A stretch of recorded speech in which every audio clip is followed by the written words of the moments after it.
Yep, that's me. You can do So worse you're than probably that. wondering. Earthfall is one of the worst designed games I've ever played. It is polished enough, but it feels like it has been made by someone who wanted to recreate the Left 4 Dead formula while having never understood its finer details. It's long dead and forgotten for very obvious reasons. Join me as we dissect this rotting carcass. There's much to be learned. Made by unsurprisingly disbanded Holospark Studio, Earthfall is set in a near-future United States undergoing an alien invasion. You're part of a 4-man team of insufferable people trying to survive and accomplish a variety of objectives. You see, in 20-something, an EMP hit the whole Earth and aliens started appearing out of nowhere. These aliens are a horde of ravenous, all-consuming, fast-breeding humanoid creatures. With some exceptions. Neat concept, but what would you say is the most important thing to get right in a Horde shooter? Here's a hint. Sounds like a rattling gun.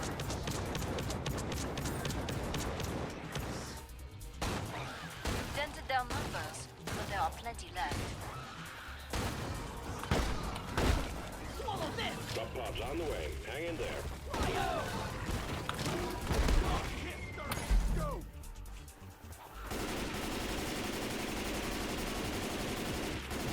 The Horde.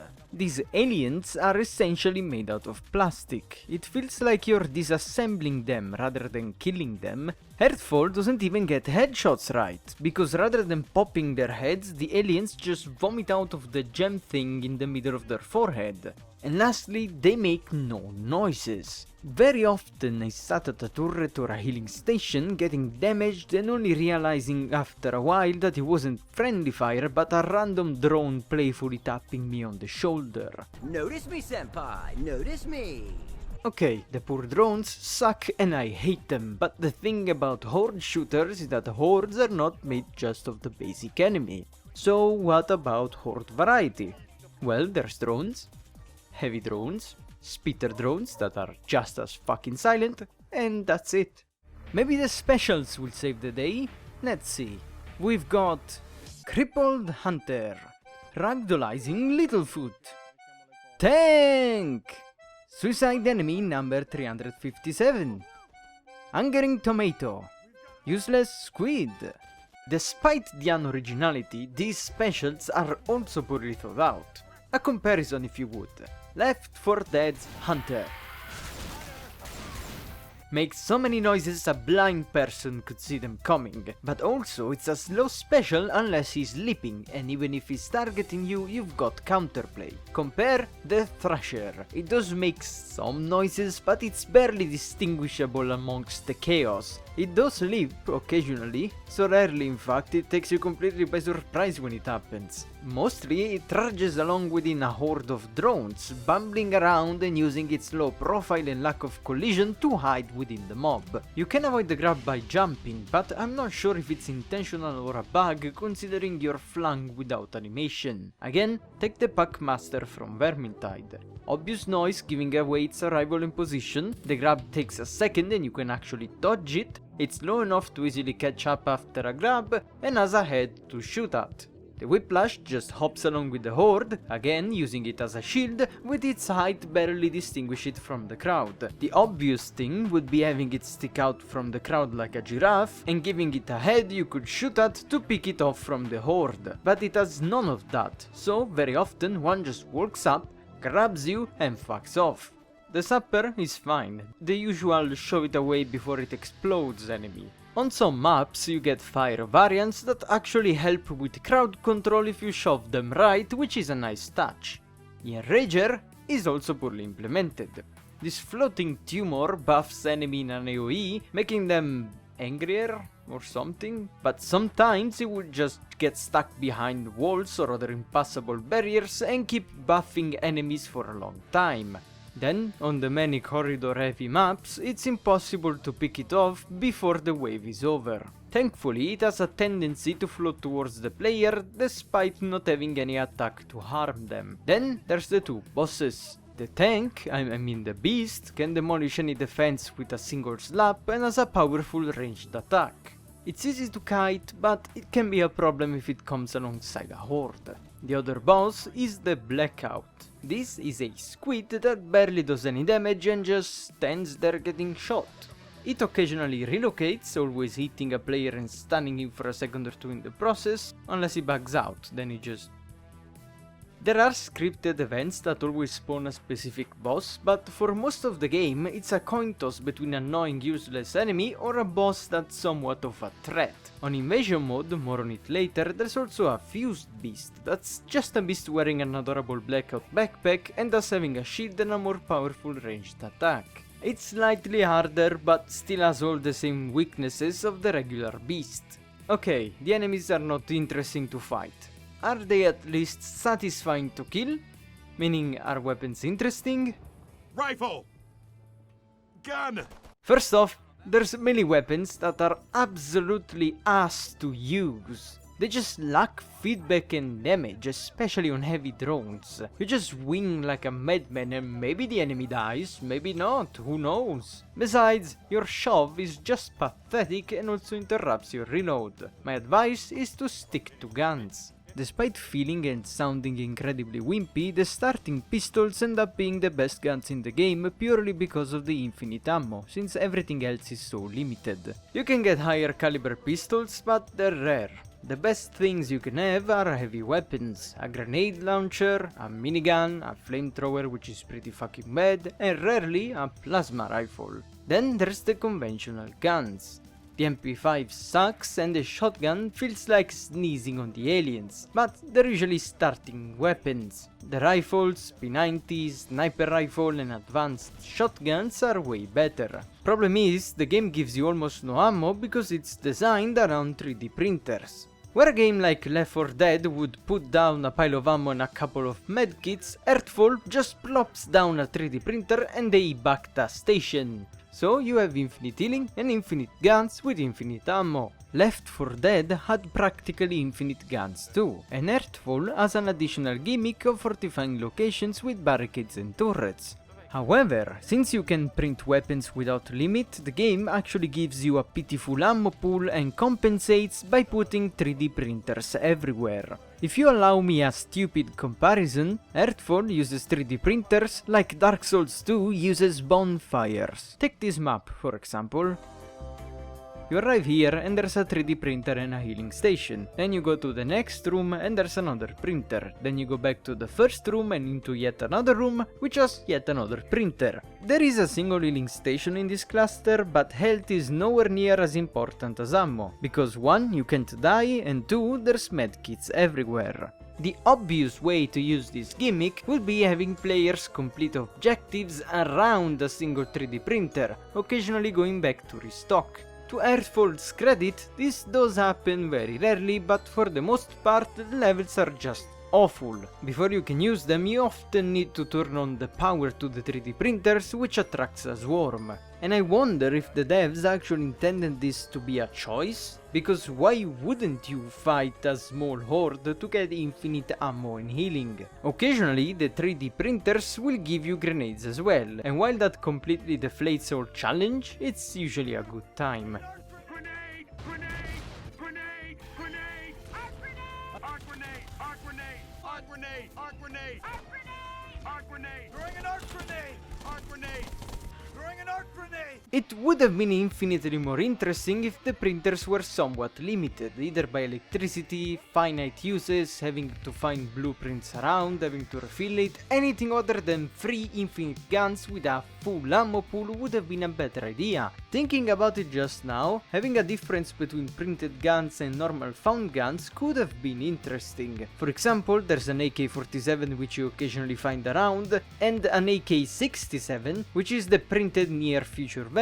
Near future meaning it has a rail and other plastic bits. But not only this is the only example, and not a particularly good one since there's barely any noticeable difference, they also added a P90 after launch. This weapon is present in most early printers and it's the best gun in the game, especially when paired with steam shots that somehow increase the rate of fire.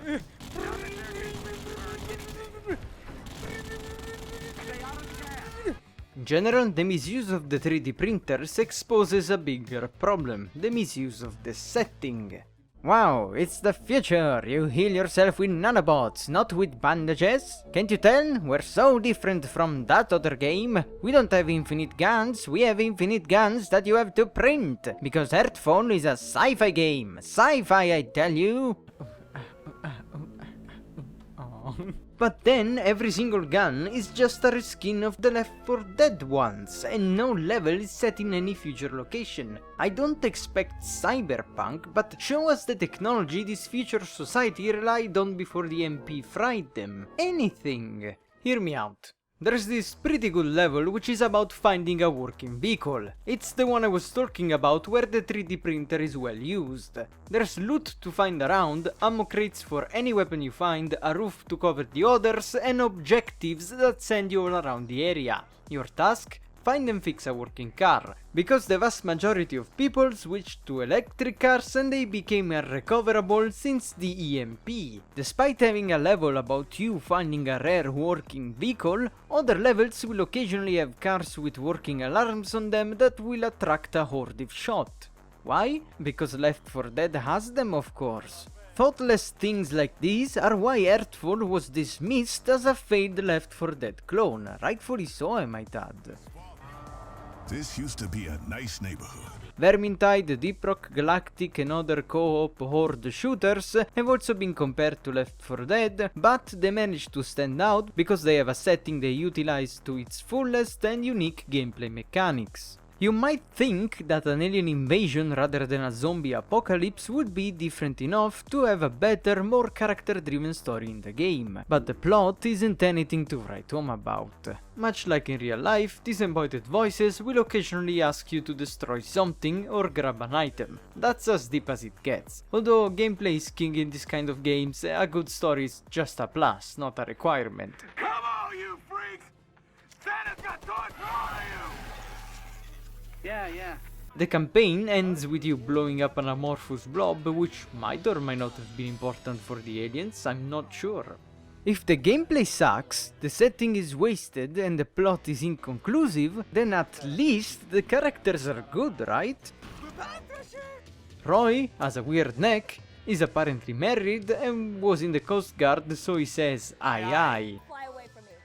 That's the most complex character. Jonas, it's the soy boy meme. He's chubby, eats sports ball and sounds unbearable even when on fire. I'm on fire! I'm on fire! Danny is Yoga Man. He talks about chakra and aligning spirits and centering yourself. That's all his personality. I'm more concerned with their spirits, but I hear you. Maya is just kind of there.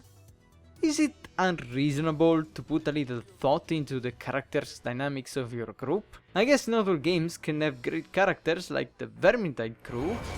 Next time, Kruber! Oh, easy for you to say, Gorikson. You're pre-ducked. Or my favorite, Red Amogus Man. Not only a lot of the performances are just bad, Ding dong, the beast is dead! Woo! there's also little variety, so when you play it sounds like Sniper rifle!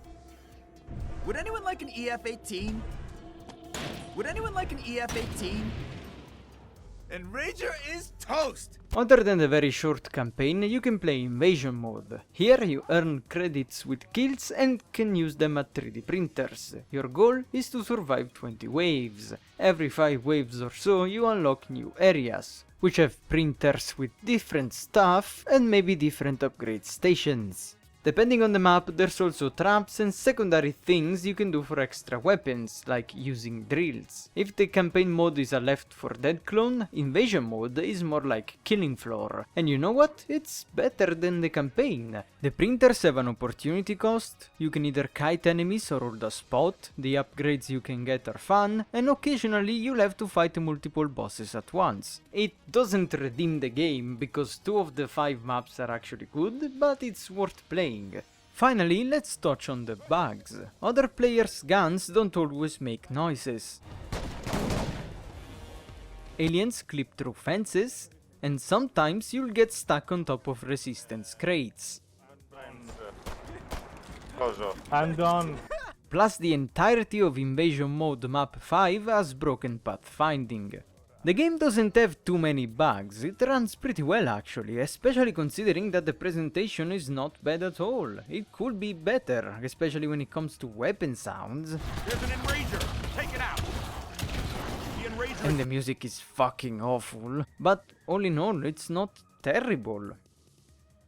So that was Earthfall. A lot of wasted talent on a game that's awfully designed and badly written. A lot of the reviews said it's unfair to compare it to Left 4 Dead, but its fault can't be excused by a low budget. The people at HoloSparks have shown that they're capable of making games competently. Problem is, the game they made competently is shit.